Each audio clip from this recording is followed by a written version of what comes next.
Quiero que cierres tus ojitos y que oremos en esta hora, dando gracias al Señor por su amor, por su misericordia, por tenernos en esta hora reunidos en su precioso y santo nombre. Señor, quiero darte las gracias. Quiero darte todo el honor a ti, al Rey único, al Rey verdadero, aquel que vive y reina por los siglos de los siglos, Señor. Tómanos en esta hora, Señor. Habla a cada vida, Señor, a cada corazón, a través de tu preciosa palabra, Señor. No dejes que esta palabra, Señor, vuelva vacía, Señor, sino que cumpla el propósito con el cual tú la envías, Señor, en esta hora, Dios. A ti te damos las gracias, te damos la gloria y el honor es en Cristo Jesús, y su iglesia dice, amén y amén. Quiero que abras tu Biblia en Mateo 26. Mateo 26, verso 42.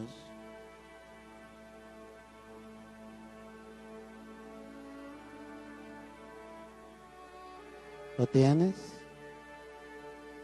Mateo 26, 42. Amén. Dice la preciosa palabra del Señor. Otra vez fue y oró por segunda vez, diciendo, Padre mío, si no puede pasar de mí esta copa sin que yo la beba, hágase tu voluntad. Amén y amén. El hombre por naturaleza es voluntarioso. El hombre por naturaleza siempre quiere hacer lo que a él bien le parece. Toma decisiones a diestra, a siniestra. El hombre sencillamente determina lo que él quiere para su vida. Pero muy pocas veces el ser humano, sea hombre o mujer, cuenta con la aprobación realmente del Señor en lo que está haciendo, en lo que está obrando.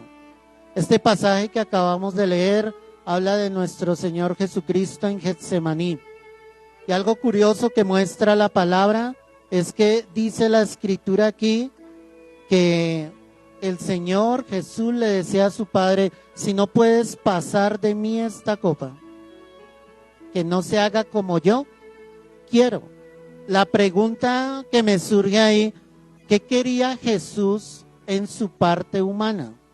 En la parte humana de Jesús, el Señor no quería pasar por ese martirio, porque sabía lo que traería la cruz como tal en su cuerpo, el dolor, el quebranto, la aflicción, no solamente la cruz, sino camino a la cruz. Humanamente, en su voluntad, él no hubiese querido pasar por ese momento. Por eso es que él le clama a su Padre y le dice, que no sea como yo quiero, sino que sea conforme a tu voluntad. Nuestro Señor Jesucristo sabía que era necesario que Él fuera a la cruz. Era el propósito con el que Él había venido a esta tierra, había nacido como cualquier hombre, y Él sabía que su plan iba hacia la cruz, pero el momento en que Jesús estaba acá, el momento en que Él estaba viviendo, era un momento demasiado difícil humanamente. Y hay momentos en nuestra vida, iglesia, que van a ser muy difíciles, que si no nos tomamos de la mano de Dios, que si no entendemos cuál es la voluntad de Dios, vamos a hacer, como te decía al comienzo, lo que a ti y a mí bien nos parezca. Y ahí, en esas decisiones, es donde cometeremos miles de errores.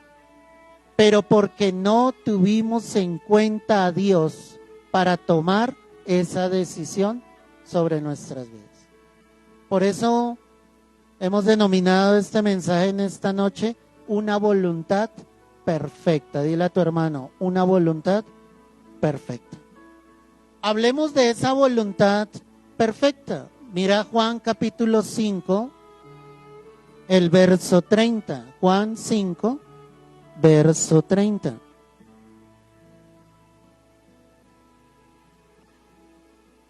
Dice la escritura acá, no puedo hacer yo nada por mí mismo.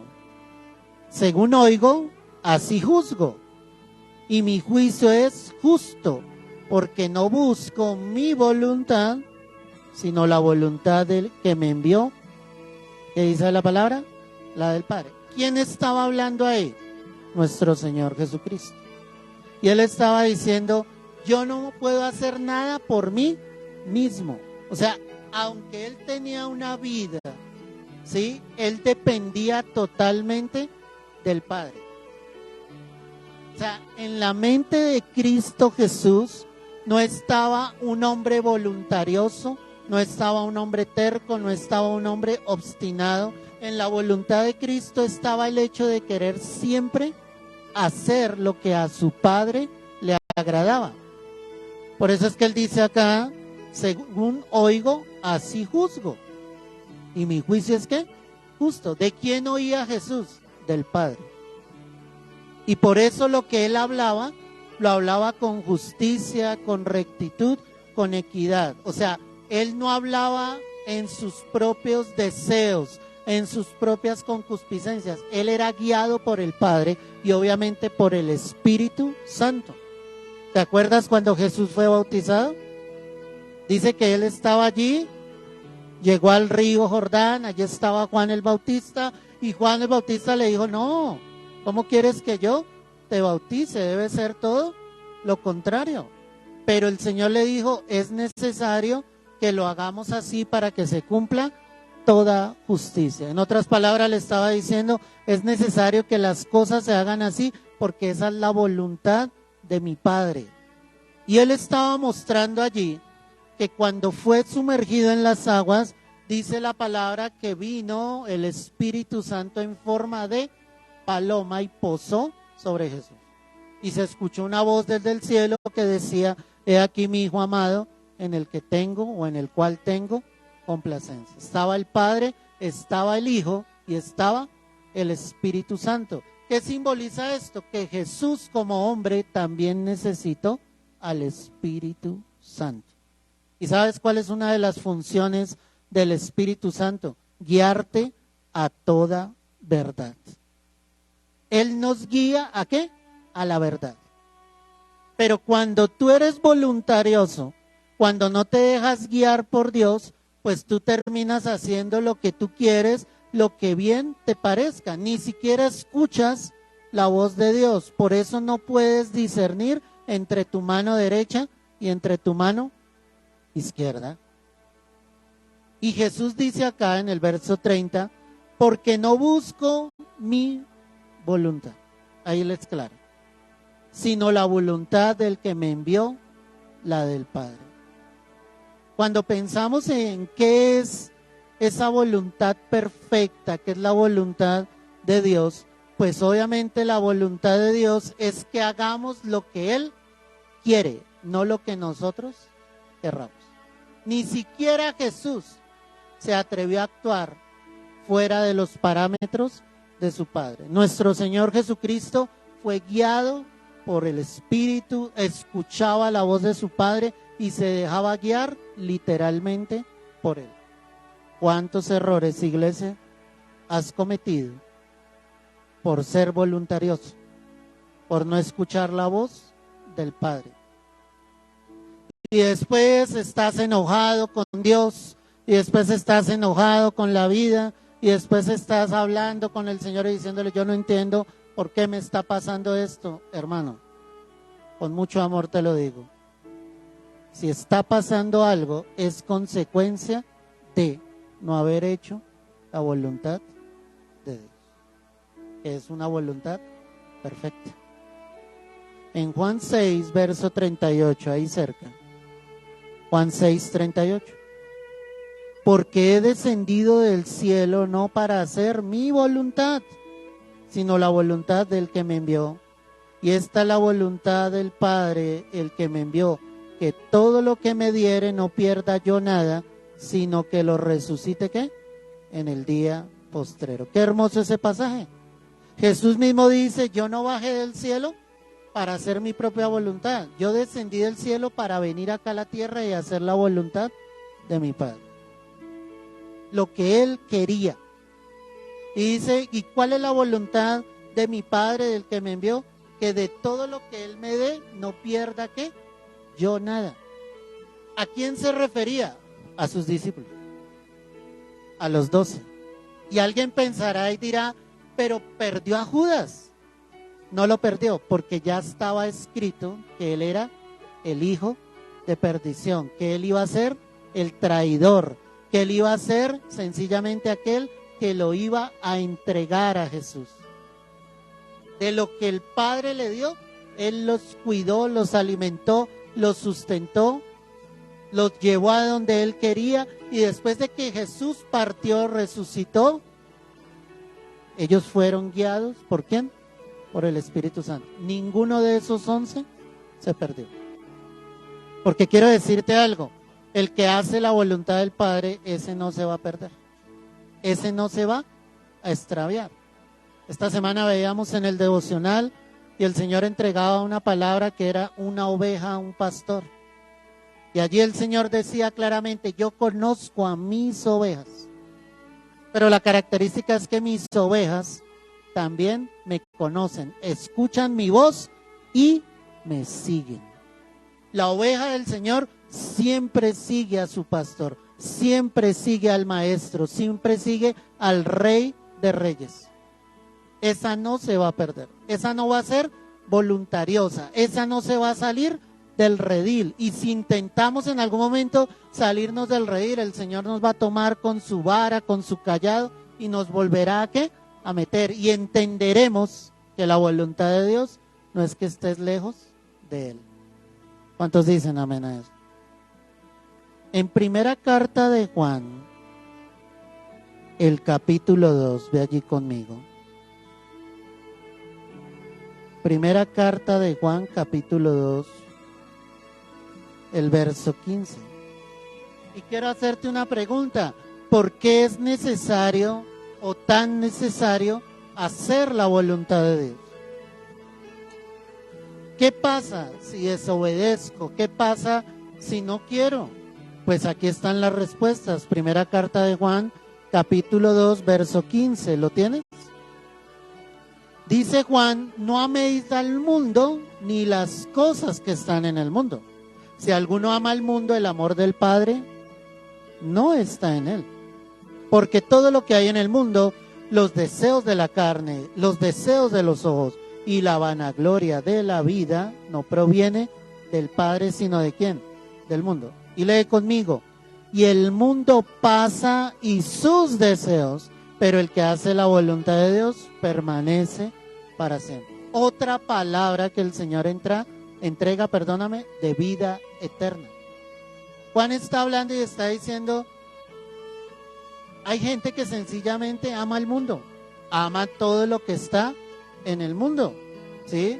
Y él dice claramente, si hay alguien que ame el mundo, el amor del Padre no está en él. O sea, eso es cuando tu corazón todavía anhela las cosas del mundo. Anhela seguir viviendo en las cosas del mundo.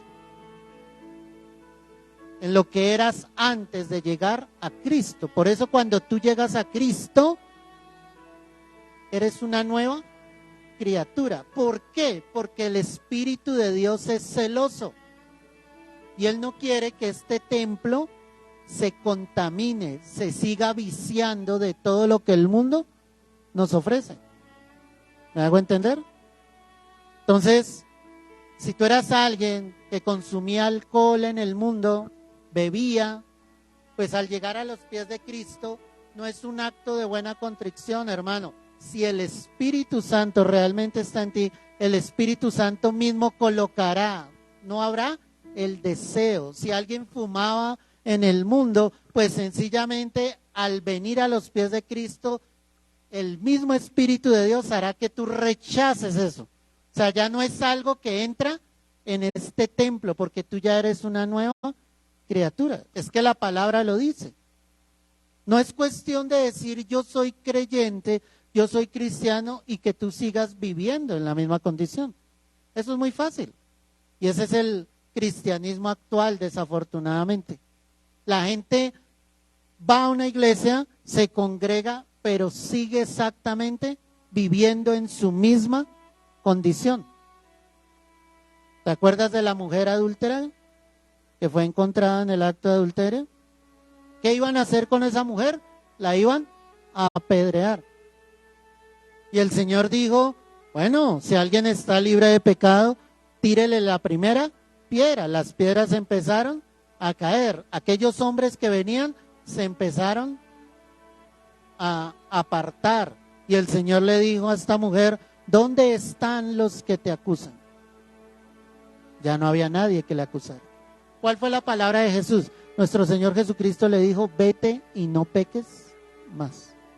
¿Qué encontró esa mujer en Jesús en ese momento? Una oportunidad de perdón, de misericordia, porque esa mujer había podido morir en ese instante. Y te aseguro que el hombre que estaba con ella fue tan hipócrita que estaba entre los que también la iban a apedrear. Lo he dicho en otros sermones.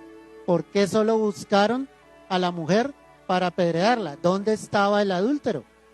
¿Por qué no apedreaban también al adúltero? ¿Te das cuenta? Pero la misericordia de Jesús estuvo ahí y le dijo, vete y no peques más. Le estaba diciendo, apártate de tu maldad, de tu pecado. El que está en Cristo ya no ama el mundo, ya no ama las cosas del mundo. Y eso certifica que el amor del Padre sí está en él. Y Juan aclara acá y dice, es que absolutamente todo lo que hay en el mundo, los deseos de la carne, de los ojos, la vanagloria de la vida, ¿no proviene de quién? Del Padre. No proviene del Padre. O sea, si tú estás en Cristo y sigues anhelando como el mundo anhela, ahí hay un problema. Y es un problema con el que tú tienes que empezar a luchar. Tú debes estar contento con lo que tienes, te debes sentir bendecido, debes saber que Dios es tu proveedor, que Dios es tu sustentador, que Él nunca te soltará de su mano, pero yo no voy a estar buscando en el mundo, como diría el dicho, lo que no se me ha perdido. Porque en Cristo ya lo tengo todo. Y por eso te digo, ¿cuál es la evidencia? ¿Cuál es la evidencia que el Espíritu Santo ya está? Que lo que yo antes codiciaba en el mundo, ya en mi corazón no siente deseo de eso. Yo ya quiero es orar, yo ya quiero es congregarme, leer la palabra, estudiarla. O sea, mi deleite está ¿en quién? En Dios, en las cosas de Dios. Si un domingo sin Cristo tú decías, trabajé toda la semana, hoy es el día de descanso, dormías hasta tarde. Cuando tú llegas a los pies del Señor, tú dices, no, hoy es el día del Señor. Tú te programas desde temprano, tú te estás arreglando, te estás sencillamente disponiendo en tu corazón y llegas con todo el gozo a la iglesia a buscar de Dios. Eso representa que ahora Cristo está en tu vida. Pero entonces Juan dice, es que escuchen, el mundo pasa y sus deseos. ¿El mundo qué? Pasa y sus deseos. Todo se vuelve vano, todo. Los bienes materiales, lo que algún día te costó tanto dinero, hoy en día ya no puede valer el mismo dinero. ¿Sí me entiendes? Si compraste un vestido que tanto anhelaste, el vestido, ¿qué pasa? Se va deteriorando, se va bajando.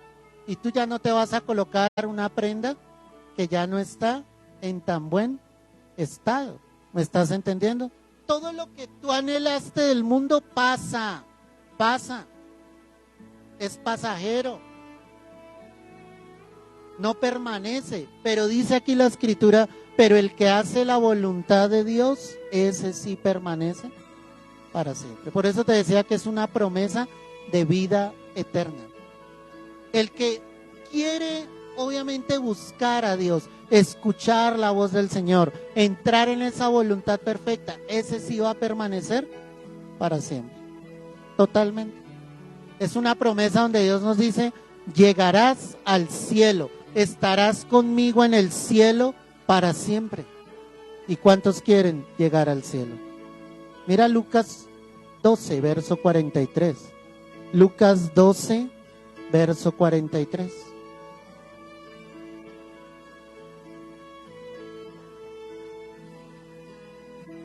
Lucas 12, 43. Amén, iglesia.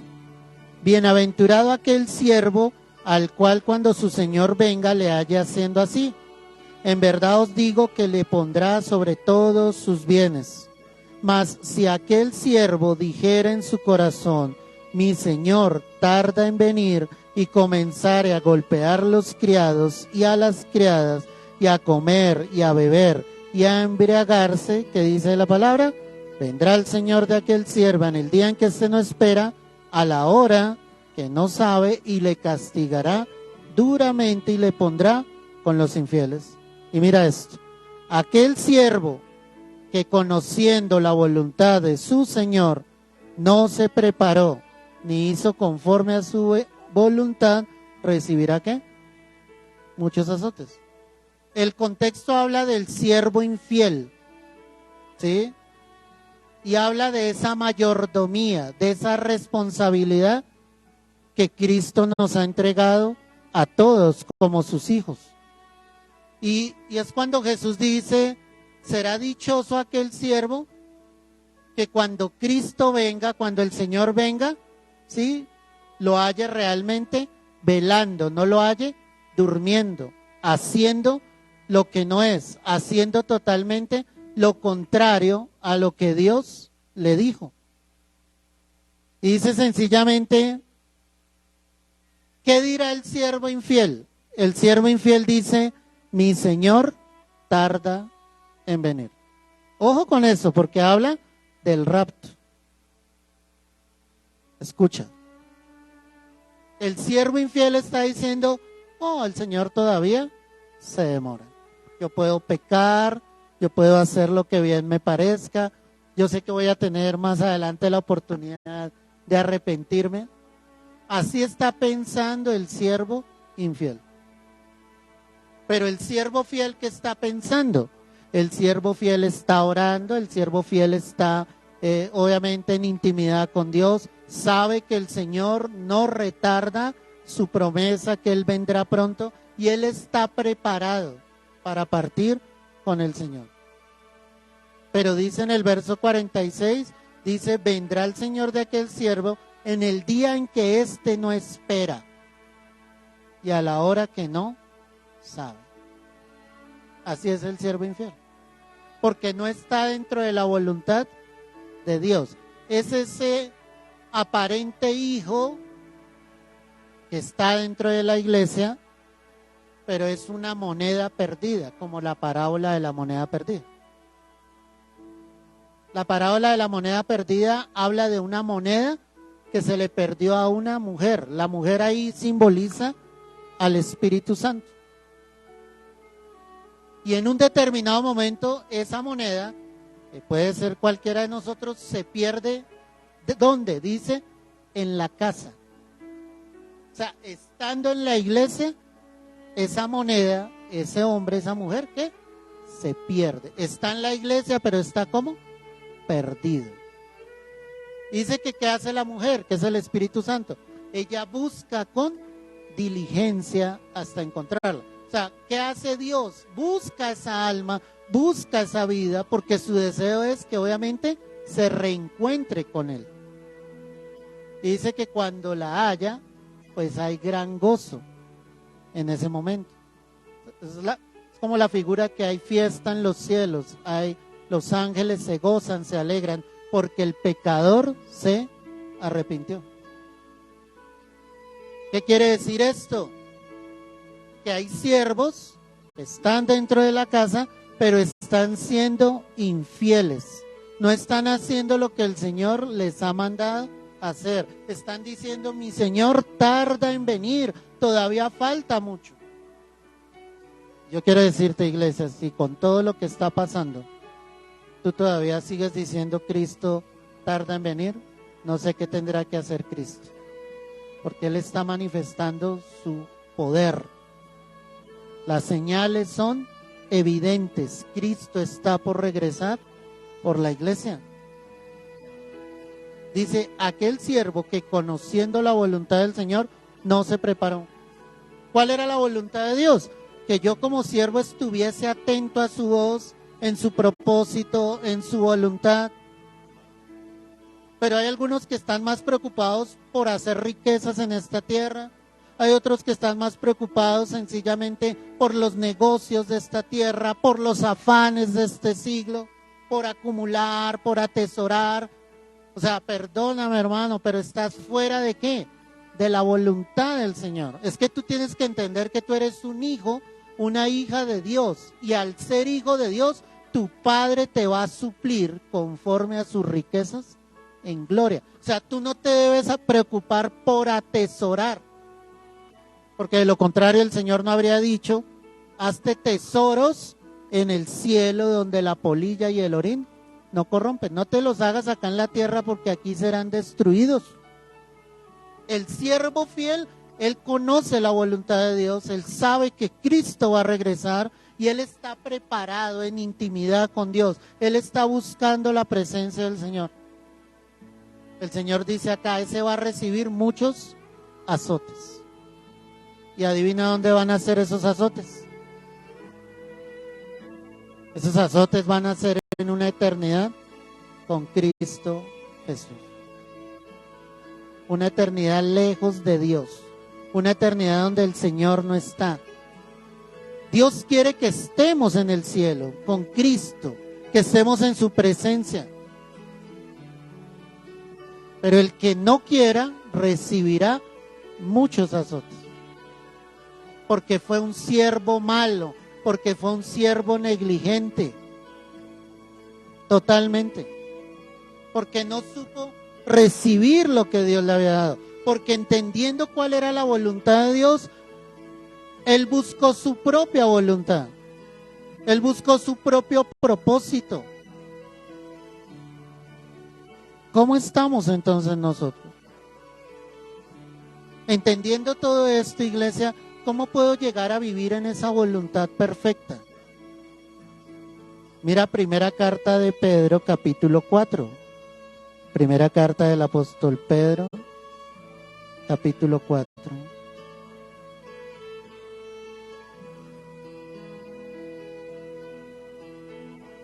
Verso 1. Primera carta del apóstol Pedro, capítulo 4, verso 1. Amén. Puesto que Cristo ha padecido por nosotros en la carne, vosotros también armados del mismo pensamiento. Pues quien ha padecido en la carne, ¿qué dice la palabra? Terminó con el pecado. Para no vivir el tiempo que resta en la carne, conforme a las concupiscencias de los hombres, sino conforme, ¿qué dice la palabra? A la voluntad de Dios. Baste ya el tiempo pasado para haber hecho lo que agrada a los gentiles, andando en lascivias, concupiscencias, embriagueces, orgías, disipación y abominables, ¿qué? Idolatrías. La pregunta que te dice es, ¿cuándo llego a vivir en esa voluntad perfecta, en esa voluntad de Dios? Pues la respuesta está ahí en el verso 2. Dice, es que la idea es que tú no vivas el resto de tiempo en tu carne. ¿Cómo llego a vivir en la voluntad de Dios? Cuando empieces a hacer morir tu carne. No hay otra manera. ¿Qué es carne?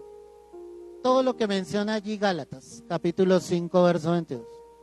Y manifiestas son las obras de la carne, que son ira, contienda, disensiones, lujurias, lascivias. Carne no es solamente el fornicario, carne no es solamente el adúltero, carne es el mentiroso, carne es el iracundo, carne es el que duda. Imagínate. Porque si yo creo en Dios, mi fe en Él debe ser constante. La carne es la que me dice no creas, Dios no puede, Dios no lo va a lograr, Dios no lo va a hacer. Él diga que tú y yo hagamos morir la carne, estaremos entrando dentro de la voluntad de Dios. Le estaremos diciendo al Señor sencillamente, sí, queremos hacerlo. Por eso es que Pedro dice acá, baste ya el tiempo pasado en el que estabas en todas esas cosas. Tú ya eres un hijo, una hija de Dios. Eso lo hacías antes, ya pasó. ¿Sí me entiendes? Pasó. Te voy a poner un ejemplo claro.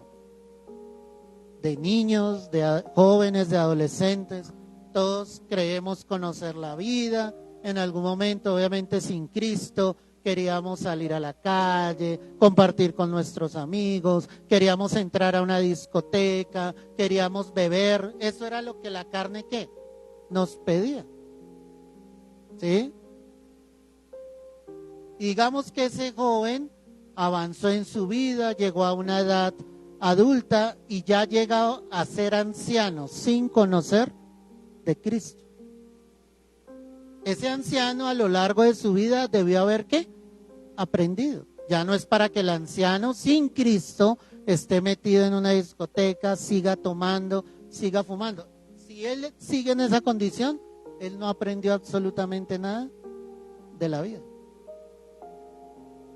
¿Cuánto más el Hijo de Dios, al llegar a los pies de Cristo, él entiende que lo que tú y yo hacíamos antes, ya no lo hacemos? Y no lo hacemos porque alguien nos lo diga, porque nos obliguen, lo hacemos porque en nuestra naturaleza ya no está hacerlo. Yo ya no me complazco en eso. Mira, hermano, yo de joven, sin conocer del Señor, yo me la pasaba 12, 1 de la mañana, 2 de la mañana con mis amigos ahí en la cuadra, hablando, aguantando frío, bobamente, hermano. So, el frío era terrible, uy, sí, qué frío, y ahí seguíamos hablando y eché chistes. ¿Tú crees que ahorita, hermano, yo digo, oiga, qué ilógico? A las 2 de la mañana el frío es ¿qué? Terrible. Yo lo que anhelo a las 2 de la mañana es estar ahí debajo de las cobijas, hermano. O sea, ¿por qué a veces somos como tan tercos? Porque Dios nos está hablando y nos está diciendo, yo quiero que tú te apartes de esto, que entres a hacer mi voluntad. Pero tú sigues obstinado, tú no escuchas la voz de Dios, tú eres rebelde en ese sentido, cuando no dejas que Dios te instruya, te corrija. Los niños, cuando ellos actúan mal, pues nosotros como padres, ¿cuál es nuestro deber? Corregirlos. Y si el niño de chiquito no aprende la lección, pues obviamente va a ser un hijo ¿qué? Rebelde. Va a ser un hijo rebelde. Los primeros 5 años de mi hija fueron difíciles en ese sentido. Ella tenía un temperamento muy fuerte. Y obviamente nosotros teníamos que corregirla y le dábamos palmadas. Compramos una varita, ¿sí? Con mensaje bíblico y todo. Y le mostrábamos, mira, ¿qué dice acá la varita? Le enseñábamos, sí, no sé qué, si tú te portas mal, te tendremos que, ¿qué? Que corregir. Y ella a veces se ponía de rebelde y teníamos que corregirla y castigarla. Pero hermano, cuando llegó después de los 6 años, nunca más tuvimos que volverla ¿qué? A corregir. Los científicos dicen que los 5 primeros años son cruciales en la vida de un ser humano para absorber ¿qué? Absolutamente todo. Por eso es tan importante que los que tienen niños pequeños, cuando sea necesario, corríjanlos. Así te duela, ¿sí me entiendes? Porque a ti de papá, de mamá también te duele. Pero créeme que eso te va a evitar dolores de cabeza cuando ellos sean más grandes. Ellos van a aprender a ser rectos, respetuosos, van a ser instruidos en Dios, en la palabra. Pero Dios trata a nosotros de corregirnos y yo soy ese hijo rebelde, yo soy ese hijo que no se deja instruir por Dios, que no quiere escuchar la voz del Señor. O sea, ya olvida lo pasado, olvida lo que tú eras y tan solo permítele a Dios ahora que Él te instruya, que Él te guíe, que tu vida realmente sea diferente. Porque de lo contrario nada servirá que el Señor esté ahí si tú sigues exactamente en lo mismo. En la carta a los Romanos, el capítulo 12, mira allí conmigo. Romanos 12, verso 2. Dice la Escritura, no os conforméis a este siglo, sino transformaos por medio de la renovación de vuestro entendimiento, para que comprobéis cuál sea la buena voluntad de Dios, que dice ahí, agradable y perfecta. ¿Cómo compruebo o cómo conozco la voluntad de Dios que es agradable y perfecta? Cuando renueve mi entendimiento. No hay otra manera. O sea, cuando tú entiendas que tú y yo sí nos equivocamos, cuando tú entiendas y yo entienda que no siempre tenemos la razón, que la razón absoluta la tiene Dios, que nosotros sí cometemos fallas, que nosotros sí cometemos errores, pero cuando tú empieces a renovar tu manera de pensar, entenderás cómo es la voluntad de Dios, que es agradable y perfecta para con todos nosotros. O sea, ¿cómo llego a vivir en la voluntad de Dios? Renovando mi entendimiento. Ya, deja a un lado tu terquedad, deja a un lado tu obstinación y empieza a escuchar a Dios. ¿Y cómo escucho a Dios? A través de su palabra. Ahí el Espíritu Santo me empezará a guiar, a instruir sobre la manera en que Él quiere hacer las cosas. Marcos 3. Marcos capítulo 3. Mira lo que dice acá la palabra de Dios. Marcos 3, verso 31. Vienen después sus hermanos y su madre, y quedándose afuera enviaron a llamarle.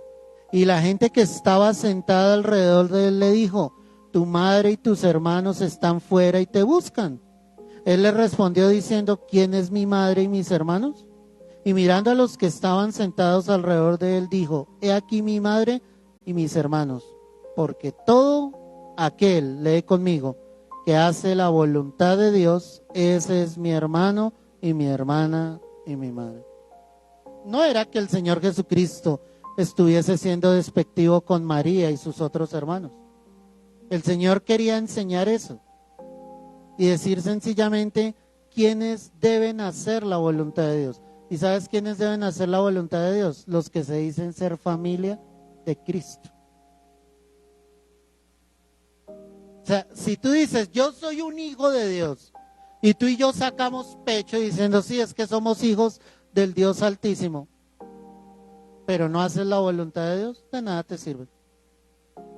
O sea, de nada le servía, lo voy a poner de esta manera, a María ser la madre de Jesús, si María no reconocía quién era Jesús. ¿Te acuerdas cuando estaban en la fiesta y que él convirtió el agua en vino? Entonces, curiosamente, vienen a María y ella como que dice de cierta manera, no, yo no puedo hacer nada. Díganle a él, díganle a quién, a Jesús, al que tiene el poder para hacer las cosas. Ella reconocía quién era Jesús. ¿Ella estaba haciendo la voluntad del Padre? Sí. Ella estaba haciendo la voluntad del Padre. María sabía desde un comienzo que ella no había conocido varón, que la criatura que estaba en su vientre era el Espíritu Santo que la había colocado allí. ¿María sabía que Jesús era el Mesías prometido? Sí, ella lo sabía. Ella sabía quién era. ¿Y será que María hacía la voluntad del Padre? Claro, cuidó a Jesús, lo alimentó, lo amó juntamente con José. Claro, lo hicieron totalmente. Por eso Jesús dice acá, ¿quiénes son mi madre y mis hermanos? O sea, no es un título que alguien diga tener. Si no hace la voluntad de Dios, de nada sirve. Tú puedes decir y yo puedo decir que soy un hijo de Dios. Perfecto, dilo. Pero si no obedeces al Padre, ¿de qué te sirve? ¿Sí me entiendes? ¿De qué te sirve? No te sirve absolutamente de nada. Juan capítulo 9, verso 31. Ya estamos terminando. Juan capítulo 9, verso 31.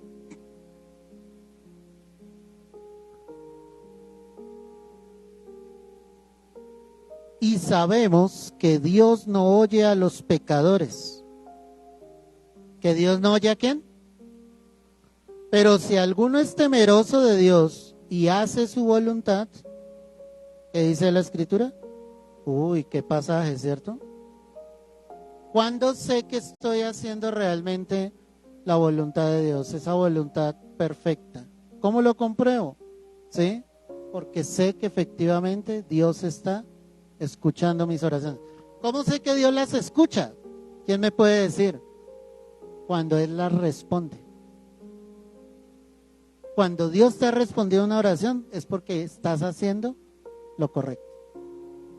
Si Él no responde es porque no te está oyendo, no te está escuchando.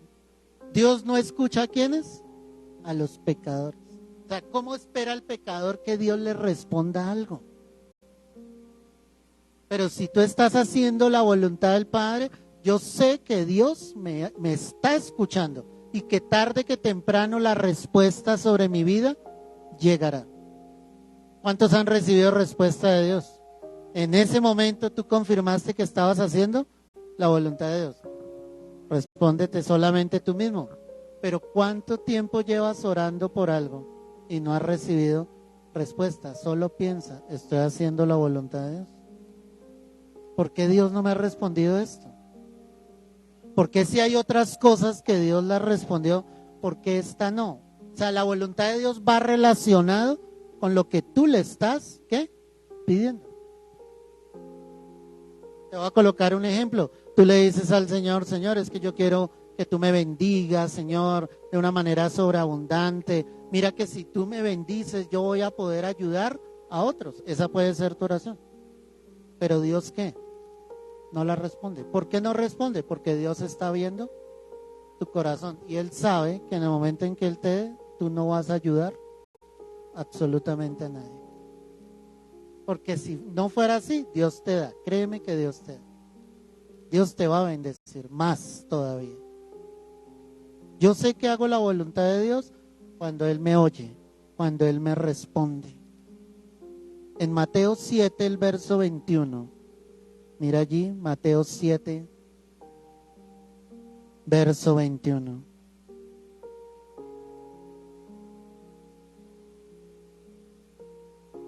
Dice la Escritura así, Mateo 7, verso 21. No todo el que me dice Señor, Señor, entrará en el reino de los cielos, sino el que hace la voluntad de mi Padre, que está ¿dónde? ¿Cuándo confirmo realmente que estoy haciendo la voluntad de Dios? Que estoy dentro de esa voluntad perfecta de Dios. Pues la respuesta está allí en el verso 21, ¿sí? No es diciéndole Señor, Señor, sino es haciendo la voluntad de Dios. Ese llegará al cielo. Ese entrará en el reino de los cielos. Porque es fácil decirle a Dios, Señor, tú eres mi Señor, tú eres mi Dios, tú eres mi Rey. Tú le puedes decir, te amo, te extraño, Señor, tú eres el todo, pero no estás haciendo lo correcto. ¿Ves? Y Jesús exhortaba acá y Él dice, es que muchos me dirán en aquel día, Señor, no profetizamos en tu nombre y en tu nombre echamos fuera de demonios y en tu nombre hicimos muchos milagros. Y entonces les declararé, nunca os conocí, apartados de mí, ¿qué? Uy, hermano. Mira, en un gran número de las personas que hoy en día se dicen ser cristianas, no van a partir en el rapto. ¿Por qué? Porque no hicieron lo que Dios les mandó hacer. Porque no estuvieron dentro de la voluntad del Señor. Y ahí aparecerán estos, diciéndole al Señor, pero yo, Señor, yo profetizaba en tu nombre. Yo era tu voz en esta tierra. Yo hablaba lo que sentía en mi corazón. Y el Señor te dirá, yo no te conozco. Yo nunca te dije nada. Tú hablabas en tus propias fuerzas. Otro dirá, Señor, yo imponía las manos sobre los enfermos y estos eran sanados. Y el Señor te dirá, tú nunca fuiste mi siervo. ¿Sabes quién hacía esos milagros? Satanás, te dirá el Señor. Era el diablo, porque el diablo también hace falsos milagros. Es que quiero que pienses en esto. Si hay una persona enferma, y no quiero decir con esto que una persona enferma es que esté poseída, pero el diablo sí coloca ciertos yugos sobre las vidas. ¿Qué le cuesta al diablo? Sencillamente quitar ese yugo de esa vida y que esa persona aparentemente sea sana.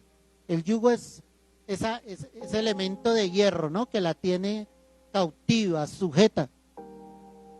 ¿Qué le cuesta al diablo quitar y que la gente diga, ah, no, era en el nombre de Dios? El Señor dirá, yo no los conozco, nunca los conocí. Apártense de aquí, hacedores de maldad. Ustedes nunca quisieron hacer la voluntad del Padre. ¿Tú crees que en todas estas congregaciones donde roban al pueblo, a las ovejas, donde solo les interesa el dinero, créeme, ¿tú crees que Dios está de acuerdo con eso?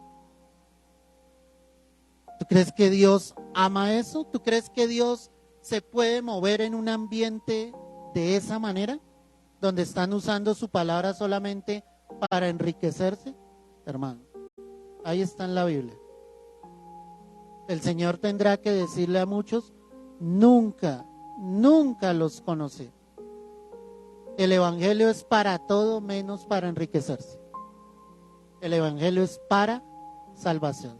Romanos 1, 16, 17, dice el apóstol Pablo, porque no me avergüenzo del Evangelio, porque es poder de Dios para salvación, al judío primeramente y también al griego. Ahí está escrito.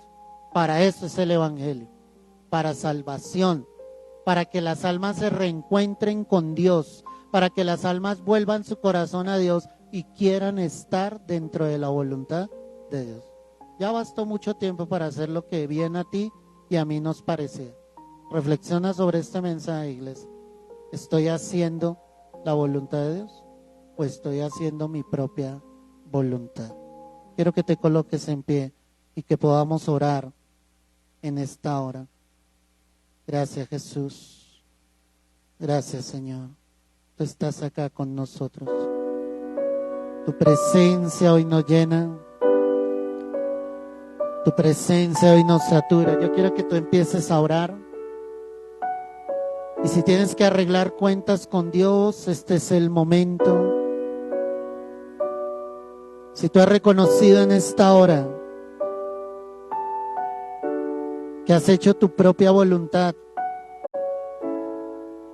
que te has apartado del camino, que has perdido el rumbo, la dirección, que has tomado decisiones incorrectas, equivocadas, hoy es el momento en que tú le digas al Señor, dirige mis pasos. Levanta esa oración, iglesia. Dile al Señor, dirige mi vida en tu camino, en tu verdad, Señor. No quiero, Señor, seguir actuando bajo mi propia concupiscencia, bajo mis propios deseos. Quiero realmente ser guiado por tu Espíritu, Señor. Quiero hacer lo que tú me has dicho. Quiero escuchar tu voz, Señor, y obedecerla fielmente, Padre. Quiero llevar mis pensamientos cautivos a la obediencia a Cristo Jesús. Quiero renovar mi entendimiento y así conoceré cuál es tu buena voluntad, agradable, perfecta, Señor. Hoy yo ruego por tu pueblo, hoy yo ruego por tus hijos, Señor, para que tú te glorifiques de una manera grande, para que tú te glorifiques de una manera sobrenatural. Vuélvelos a traer al redil, Señor. Si alguno, Señor, está siendo seducido por las cosas del mundo, Señor, Padre, que entendamos que el mundo pasa y sus deseos, pero el que hace la voluntad de Dios, ese permanece para para siempre, Dios. Tómanos, Señor, atráenos con lazos de amor. Haz de nosotros nuevas criaturas. Iglesia, hoy Dios ha hablado radicalmente. Hoy escucha lo que Dios ha dicho. Hoy escucha lo que el Señor nos ha hablado y vuelve tu corazón a Él nuevamente. Y vuelve tu corazón a Dios. Dile, Señor, aquí estoy rendido ante ti. Yo te necesito, Señor. Yo necesito estar, Dios, cerca de ti, Dios. Quiero estar en tu voluntad, Dios. Ayúdame, pídele a Dios en esta hora, en medio de tus debilidades, en medio de las tentaciones que puedas tener, porque no tienes un sumo sacerdote que no pueda compadecerse de tus debilidades, de mis debilidades, sino uno que fue tentado en todo, pero sin pecado. Él está ahí para ayudarte. Hoy entrégale y dile, Señor, ayúdame con estos pensamientos, con los sentimientos que hay en mi corazón, con los deseos que aún hay en mi carne, Señor. Ayúdame, Señor. Yo quiero crecer en ti. Yo quiero crecer en el Espíritu. Yo quiero volver mi corazón cada día más a ti. Yo quiero encontrarme contigo cada día más, Señor. Hoy yo te lo pido, Padre, en el nombre de Cristo Jesús. Levanta tu oración allí donde estás escuchando. Dile, Señor, quiero estar en tu voluntad. Baste ya el tiempo pasado en el que tú y yo estábamos en cosas que no debíamos. Hoy tú eres un hijo, hoy tú eres una hija de Dios. Hoy entrégale tu vida y tu corazón al Señor. Y dile, Padre, aquí está mi vida, aquí está mi corazón, aquí está mi ser, Señor. Tómame, tómame, abrázame, Señor. Abrázame, Dios. Perdóname, Padre, cuando me he salido del redil. Perdóname cuando he hecho mi propia voluntad. Perdóname cuando he hecho lo incorrecto delante de tus ojos. Cuando con palabras necias que han salido de mi boca he dudado de tu poder, he dudado de tu gloria. Dios está contigo, Dios está contigo. Y Él guiará tus pasos. Y Él te guiará hacia esa buena voluntad. Él te guiará realmente hacia lo que Él quiere, hacia lo que Él desea. Hoy dile, hazme entender tu voluntad, Señor. Hazme entender tu voluntad. Yo sé que tú me oyes, Señor, si estoy haciendo tu voluntad. Yo sé que tú me oyes, Señor, si estoy en el camino correcto, Padre. Que tus oraciones no hayan estorbo, iglesia. Que tus oraciones no hayan tropiezo en la presencia de Dios. Dile, quiero hacer lo que tú me digas. Quiero hacer lo que tú quieres, Señor. Tómame, Señor, y glorifícate. Tómame en esta hora, Señor, y derrama de tu gloria y de tu Espíritu, Señor. Gracias, Jesús. La tierra canta, el cielo adora y todos gritan que tú eres santo. La tierra canta, el cielo adora y todos gritan que tú eres santo. La tierra canta, el cielo adora y todos gritan que tú eres santo. La tierra canta, el cielo adora y todos gritan que tú eres santo. Oh, oh, oh. Sí, Señor.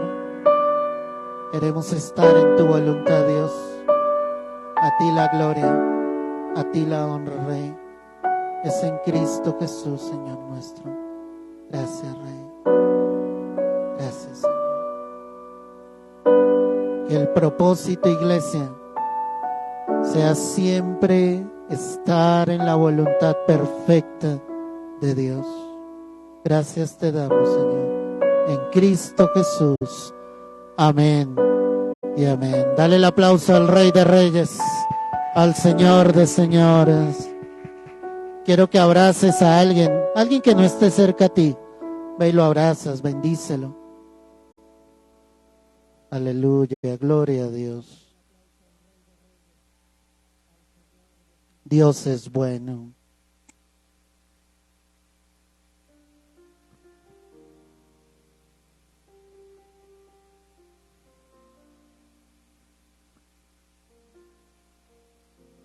¿A cuántos nos ha hablado el Señor en esta noche? Amén, gloria a Dios. Puedes tomar tu lugar un momento más. Vamos a tomar los diezmos, las ofrendas. Y en la actitud correcta, que es en agradecimiento a Dios, vamos a dar para la obra del Señor. Recuerda que tú y yo damos de lo que ya Dios nos dio. Ese es el sentido real de dar. No damos esperando recibir algo. Damos porque ya Dios nos dio. Amén. Si necesitas un sobre, levanta la mano para que te lo puedan acercar. Y yo voy a orar por ti. Padre, hoy damos gracias a ti, Señor, por este tiempo. Gracias por la vida de cada uno de tus hijos. Damos con alegría, con gozo, con júbilo en esta hora, Señor. Te pido que bendigas cada hogar, cada familia aquí representada, que sea la presencia de tu Santo Espíritu sobre todos ellos. Suple conforme a tus riquezas en gloria, Padre. Bendigo sus trabajos, negocios, empresas, cada fuente de ingreso, que lo que ellos hoy siembran lo recojan en sobreabundancia en el nombre de Cristo Jesús. Amén y amén. Puedes ofrendar.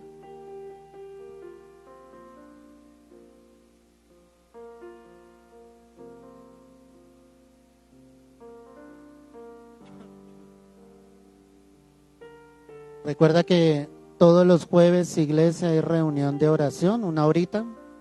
Si tienes el tiempo, si necesitas orar, ven, busca a Dios en esa hora. Es un tiempo muy especial para recibir respuesta de Dios. ¿Sí? ¿A quién oye el Señor?